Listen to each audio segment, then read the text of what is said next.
الحمد لله رب العالمين والصلاة والسلام على رسوله الكريم أما بعد أعوذ بالله من الشيطان الرجيم بسم الله الرحمن الرحيم فأما من ثقلت موازينه فهو في عيشة راضية وأما من خفت موازينه فأمه هاوية وما أدراك ما هي نار حامية رب اشرح لي صدري ويسر لي أمري واحلل عقدة من لساني يفقهوا قولي رب زدنی علما رب زدنی علما۔ میرے عزیز بھائیوں، اللہ کا بڑا ہی شکر احسان ہے کہ اللہ تعالیٰ نے مجھے آپ کو آج 16ویں سحری کھانے اور ساتھ ہی نماز فجر باجماعت ادا کرنے کی توفیق دی۔ دعا کریں اللہ تعالیٰ میری اور آپ کی نمازوں کو سحری کھانے کو قبول عطا فرمائے۔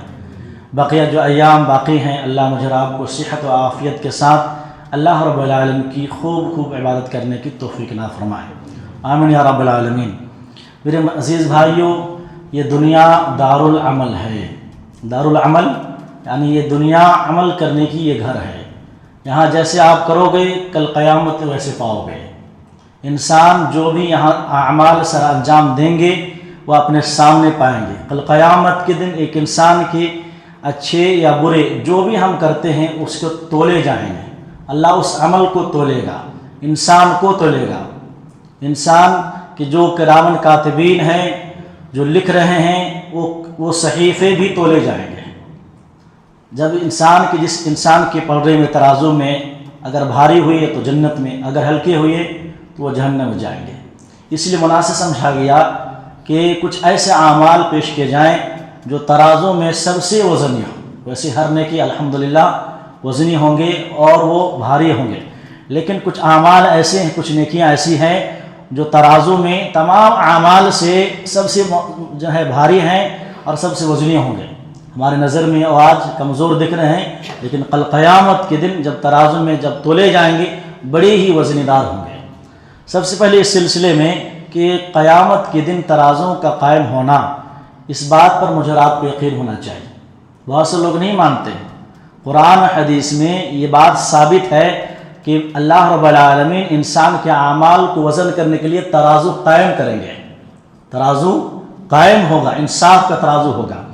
اس سلسلے میں اللہ رب العالمین سورہ الانبیاء میں آیت نمبر 40 میں 7 فرماتے ہیں وَنَزَعُ الْمَوَازِينَ الْقِسْطَ لِيَوْمِ الْقِيَامَةِ، کہتے ہیں ہم قیامت کے دن انصاف کا ترازو قائم کریں گے۔ وَنَزَعُ قائم کریں گے۔ فَلَا تُظْلَمُ نَفْسٌ شَيْئًا، کسی نفس پر ذرہ برابر بھی ظلم نہیں ہوگا۔ اللہ اکبر۔ چاہے وہ کیسے بھی ہوں، امیر ہو، غریب ہو، کسی خاندان سے رہنے والا ہو، اس کا نسل کیسا ہو، فلا تظلم نفس شیئا، کسی نفس پر کوئی ظلم نہیں ہوگا۔ دنیا میں آدمی چہرے دیکھ انصاف کرتے ہیں، وہاں اللہ کی عدالت ہوگی، وہ بھی انصاف کی عدالت ہوگی۔ اللہ نے کہا وَنَزَعُ الْمَوَازِينَ الْقِسْطَ لِيَوْمِ الْقِيَامَةِ، قیامت کے دن انصاف کا ترازو ہوگا۔ اللہ اکبر۔ اس سے معلوم ہوتا ہے کہ ہمارا رب کتنا عدل و انصاف والا ہے۔ کہتے ہیں وَإِن كَانَ مِثْقَالَ حَبَّةٍ مِّن خَرْدَلٍ أَتَيْنَا بِهَا، ایک انسان رائے کے دانے کے برابر بھی اچھا یا برا، نیکی یا بری کی ہوگی تو أَتَيْنَا بِهَا، ان کے سامنے اللہ پیش کر دے گا۔ آگے کہتے ہیں وَكَفَى بِنَا حَاسِبِينَ، اور اے لوگو ہم حساب و کتاب کے لیے ہم کافی ہیں۔ اللہ رب العالمین حساب لے گا، اللہ رب العالمین کی عدالت ہوگی، وہاں ہر ایک کا حساب دینا ہوگا۔ اسی لیے ابھی جو آیت پڑھی گئی ہے فَأَمَّا مَنْ ثَقُلَتْ مَوَازِينُهُ فَهُوَ فِي عِيشَةٍ رَاضِيَةٍ، تو جس کے اعمال جب وزن ہوں گے تولے جائیں گے، کہتے ہیں اللہ رب العالمین فَأَمَّا مَنْ ثَقُلَتْ مَوَازِينُهُ، جس کا میزان، جس کا ترازو بھاری ہوگا، ثقلت وزنی ہوں گے تو کہاں ہوں گے؟ اللہ فرماتے فَهُوَ فِي عِيشَةٍ رَاضِيَةٍ، وہ جنت میں عیش و عشرت کی زندگی گزار رہا ہوگا۔ تو ترازو، میزان یہ طے کریں گے کہ ہم کو جنت جانا ہے، جہنم جانا ہے۔ آگے فرماتے ہیں وَأَمَّا مَنْ خَفَّتْ مَوَازِينُهُ، لیکن رہی بات جس کے ترازو، جس کے میزان ہلکے ہوں گے تو وہ ہاویہ میں ہوں گے۔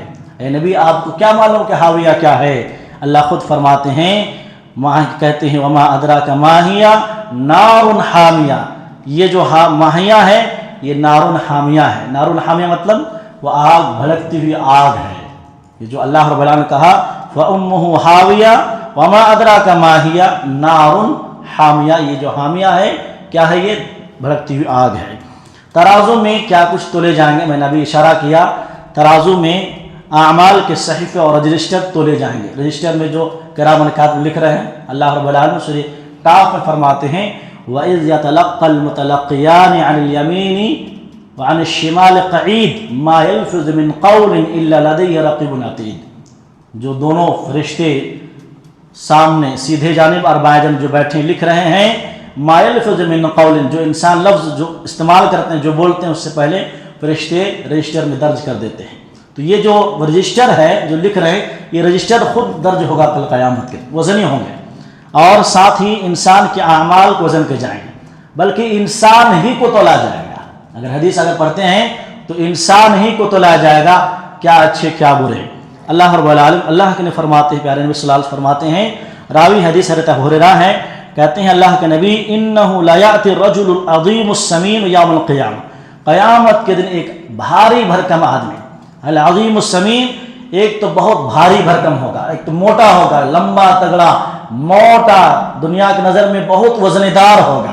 کہتے ہیں کل قیامت کے دن جب وزن کیے جائیں گے، لا یزن عند اللہ جناح بعوضۃ، اللہ رب العالمین کے نزدیک اس کی وزن مچھر کی پر کے برابر بھی نہیں ہوگا۔ اللہ رب العالمین کے نزدیک ان کی قیمت، ان کی وقعت، چونکہ وہ برا انسان تھا، وہ کافر تھا، وہ فاسق تھا، وہ فاجر تھا، وہ بے نمازی تھا، رمضان پایا لیکن اس نے عمل نہیں کیا، رمضان ہی کو رمضان میں اللہ کو یاد نہیں کیا، اس کی زندگی فحاشی میں، برائی میں، نافرمان میں گزرا۔ کل قیامت کے دن لمبے تگڑے آدمی، موٹے آدمی کو تولا جائے گا۔ اللہ کے نے فرماتے ہیں لا یزن عند اللہ جناح بعوضۃ، مچھر کی پر کے برابر بھی اس کا وزن اللہ کے یہاں نہیں ہوگا۔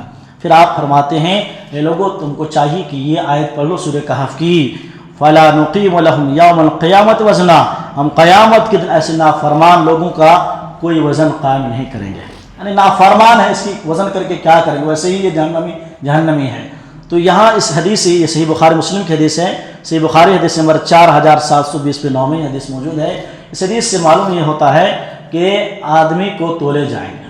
اور ایک حدیث ملا لیں تو اس میں آپ بات واضح ہو جاتی ہے کہ کس طریقے سے آدمی کو تولے جائیں گے۔ ایک بہت پیارے صحابی حضرت عبداللہ بن مسعود رضی اللہ تعالیٰ، بہت بڑے صحابی ہیں اور مفسر قرآن ہیں۔ حضرت عبداللہ بن مسعود کہتے ہیں، وہ خود بیان کرتے ہیں کہ ایک مرتبہ پیارے نبی صلی اللہ علیہ وسلم نے مجھے کہا کہ میرے صحابی مجھے مسواک چاہیے، ایک مسواک لے کے آؤ۔ کہتے ہیں حضرت عبداللہ بن مسعود کہ وہ پیلو کے درخت پر چڑھے مسواک لانے کے لیے، پیلو کے درخت اس پر چڑھے مسواک لانے کے لیے، لیکن یہ جو ان کے پیر تھے، ان کی جو پنڈلی تھی، بہت باریک اور پتلے انسان تھے، موٹے نہیں، بالکل بہت پتلے انسان تھے۔ جب پیلو کے درخت پر چڑھے تو ہواؤں کی وجہ سے اس کے جو پیر تھے لڑکھڑانے لگے۔ پتلے آدمی بھائی، پتلے آدمی تو ہوا جب بہت چل رہی تھی اس کے پیر ڈگمگا رہے تھے، تو کچھ لوگ جو وہاں دیکھ رہے تھے ہنسنے لگے، مسکرانے لگے، اور جو ہے ہنسنے لگے، کہا کہ یہ کتنی پتلی ہے، یہاں تک کہ ہواؤں کی وجہ سے اس کے پیر ہل رہا ہے۔ لوگ آپس میں اس طریقے سے آپ کہہ سکتے ہیں کہ ہنسی مذاق کرنے لگے۔ پیارے نبی صلی اللہ علیہ وسلم وہیں بیٹھے دیکھ رہے تھے، کہا تم لوگ کس بات پر ہنس رہے ہو؟ کہا کہ اللہ کے نبی حضرت عبداللہ مسعود دیکھیے ان کا پیر اور ان کی جو پنڈلی ہے کتنی پتلی ہے، اور دیکھیے ہواؤں کی جھونکے کی وجہ سے یہ کب ہل رہے ہیں۔ پیارے نبی صلی اللہ علیہ وسلم فرماتے ہیں والذی نفسی بیدہ لہما اثقل فی المیزان من احد، اللہ کی ذات کی قسم جس کے ہاتھ میری جان ہے، کل قیامت کے دن میزان میں ان دونوں ان کے عبداللہ مسعود کی پنڈلی من احد، احد پہاڑ سے بھی زیادہ وزن ہوگا۔ اللہ اکبر، پہاڑ کوئی معمولی بات ہے، وہ بھی احد پہاڑ، معمولی پہاڑ ہو تو الگ بات، وہ پہاڑ کتنے وزن کر پائیں گے آپ؟ معمولی بولڈر ہم کو اٹھانے میں ہوتا ہے، اس کو توڑنے کے لیے کتنی محنت کرنی پڑتی ہے۔ آپ سوچئے یہ لوگ سمجھے کہ یہ پتلے انسان ہیں، اس کی کوئی وقت نہیں، لیکن اللہ کے یہاں کتنے معزز ہیں، کس وجہ سے؟ ایمان کی وجہ سے، نیک اعمال کی وجہ سے، صحابہ رسول ہونے کی وجہ سے۔ آپ سوچئے پتلے انسان ہیں، قیامت کے نبی فرما رہے ہیں میزان میں اثقل فی المیزان من احد، احد پہاڑ سے زیادہ وزنی ہوگا۔ یہ مسند احمد کی حدیث نمبر 3990 میں حدیث موجود ہے، صحیح ابن حبان میں بھی حدیث موجود ہے۔ تو ان تمام چیز سے معلوم ہوتا ہے کہ پہلی بات تو میزان قائم ہوگا، ٹھیک ہے، یہ تو بات سب بالکل واضح ہے۔ دوسری بات یہ ہے کہ میزان میں کیا کیا تولے جائیں گے، آپ نے دیکھ لے گا، انسان ہی کو تولے جائیں گے، اعمال کو تولے جائیں گے، اب آتے ہیں، آج صرف ایک عمل، چھوٹا سا عمل ذکر کریں گے کہ میزان میں سب سے وزنی عمل کیا ہے؟ سب سے وزنی عمل تو بتا سکتے ہیں؟ سبحان اللہ و بحمدہ، ماشاء اللہ، یہ بھی صحیح ہے، لیکن سب سے وزنی، ماشاء اللہ، ابھی ہمارے جمیل بھائی بڑی مانا، بارک اللہ فی علم، سب سے وزنی توحید اور رسالت کی گواہی۔ انشاءاللہ اس کو ہم کنٹینیو کریں گے۔ آج ہم ایک حدیث دیکھ رہے ہیں، سب سے وزنی جو ہوگا، اللہ اکبر، ایمان، جو توحید اور رسالت کی جو گواہی دیتے ہیں۔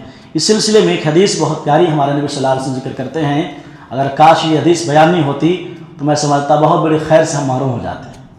بہت پیاری حدیث ہے، اور میں سمجھتا ہوں کہ ہر ماں باپ کو، بلکہ ہر باپ کو یہ حدیث لکھنی چاہیے اور اپنی اولاد کو وصیت کرنی چاہیے، کیونکہ اللہ کے نبی فرماتے ہیں، راوی حدیث حضرت عبداللہ بن عمرو بن عاص ہیں، کہتے ہیں اللہ کے فرماتے ہیں کہ حضرت نوح علیہ السلام، حضرت نوح علیہ السلام جنہوں نے 950 برس تبلیغ کی، وہ اپنی وفات کے کچھ دن پہلے، کچھ گھنٹے پہلے، کچھ لمحے پہلے اپنے بیٹوں کو وصیت کرتے ہیں۔ حدیث کے الفاظ ہیں، کہتے ہیں ان نوحا علیہ السلام لما حضرت الوفاء، جب حضرت نوح علیہ السلام کی وفات کے وقت قریب ہوا تو کہتے ہیں دعا ابنیہ، اپنے اولاد کو بلائے، اپنے بچوں کو بلا اپنے پاس، اور کچھ وصیت کیے، کہا کہ اے بیٹو، میں تمہیں 2 باتوں سے روکتا ہوں اور 2 باتوں کا حکم دیتا ہوں، اور یہ پورے دین کا خلاصہ ہے۔ کہتے ہیں میں تمہیں 2 باتوں سے روکتا ہوں، نمبر 1 عن الشرکی و عن الکبری، پہلی چیز کہ شرک سے میں آپ کو روکتا ہوں، زندگی میں شرک نہیں کرنا۔ آپ کو معلوم ہے تمام نبی کس لیے آئے تھے؟ یہی شرک کو دور کرنے کے لیے، اور شرک اتنی گندی چیز ہے کہ شرک کے ہوتے ہوئے کوئی عمل تو قبول ہوگا ہی نہیں، مشرک کو کبھی معافی نہیں ہوگا۔ دوسرے انسان سے توقع کی جا سکتی ہے کہ اللہ پر رحم آ جائے گا، معاف کر سکتا ہے اللہ تعالیٰ، چاہے تو کس کو معاف کرے معلوم نہیں، لیکن معاف کر سکتا ہے یہ امید کی جا سکتی ہے، لیکن مشرک کوئی معافی نہیں، کیونکہ اللہ نے قانون ذکر کیا قرآن میں، ان اللہ لا یغفر ان یشرک بہ، ان اللہ لا یغفر ان یشرک بہ، کہ اللہ تعالیٰ معاف نہیں کرے گا اس شخص کو جو اس کے ساتھ شرک کرتا ہے، اس کے علاوہ جو اس کو چاہے معاف کر سکتا ہے۔ اس کے بعد کہتے ہیں کبر، کبر ویسے معلوم تکبر۔ اب دیکھیے کتنی بڑی وصیت ہے کہ نبی اپنے بچوں کو وصیت کر رہے ہیں۔ کبر، تکبر، گھمنڈ، اپنے آپ کو بڑا سمجھنا۔ تکبر کس کے اندر تھا؟ ابلیس کے اندر تھا جی۔ تکبر کہاں سے آیا؟ ابلیسیت، تکبر کی وجہ سے کی شیطانیت کی وصف ہے، انسان کو اس سے بچنا چاہیے۔ اسی لیے حدیث میں ہے رائے کے دانے کے برابر بھی جس کے دل میں کبر ہوگا، گھمنڈ ہوگا، اللہ کبھی اس کو جنت میں داخل نہیں کرے گا۔ تکبر بہت بڑی گناہ ہے۔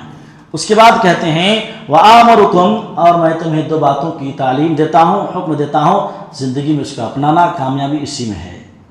کہتے ہیں بِلَا إِلَٰهَ إِلَّا اللَّهُ بِأَنَّ السَّمَاوَاتِ وَالْأَرْضَ وَمَا فِيهِمَا لَوُضِعَتْ فِي كِفَّةِ الْمِيزَانِ وَوُضِعَتْ لَا إِلَٰهَ إِلَّا اللَّهُ فِي الْكِفَّةِ الْأُخْرَى كَانَتْ أَرْجَحَ۔ کہتے ہیں کہ لا الہ الا اللہ کی تلقین کرتا ہوں، کیوں؟ اسی کے لا الہ الا اللہ اتنی بڑی چیز ہے کہ 7 آسمان، کتنے؟ 7 آسمان، 7 زمین کو فی کفت، ایک پلڑے میں رکھ دیا جائے۔ 7 آسمان کو وزن کر پائیں گا؟ 7 زمین کو وزن کر پائیں گا؟ 7 آسمان اور زمین کو ایک پلڑے میں رکھ دیا جائے، اور اللہ کے فرماتے ہیں کہ وَأُوذِيَتْ لَا إِلَٰهَ إِلَّا اللَّهُ، اور یہ کلمہ توحید، اللہ کے علاوہ کوئی معبود برحق نہیں، یہ اقرار، یہ آدمی کو ایمان لانا کہ اللہ کے علاوہ کوئی معبود برحق نہیں، یہ کلمہ توحید کو اللہ رب العالمین کہتے ایک پلڑے میں رکھ دیا جائے۔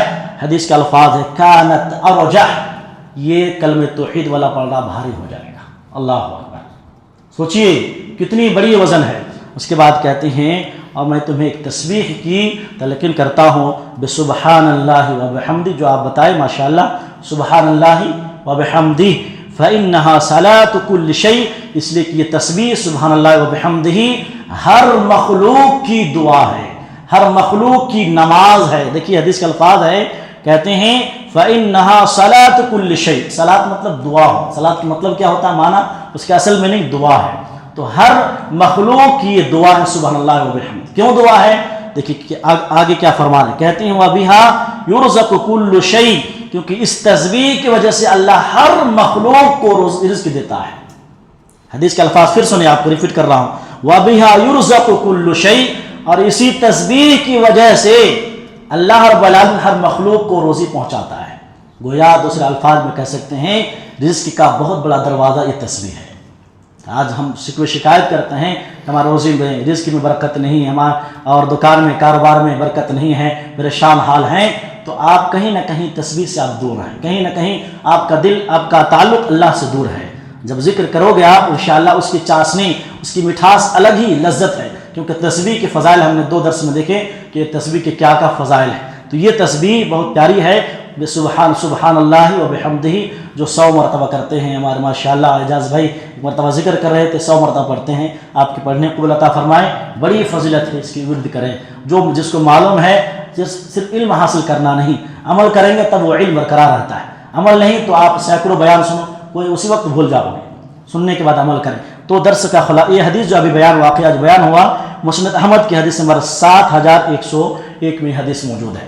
خلاصہ کلام یہ ہے میرے محترم بھائیوں، ہم دنیا میں جو بھی نیکی یا خیر کرتے ہیں کل قیامت کے دن تولے جائیں گے۔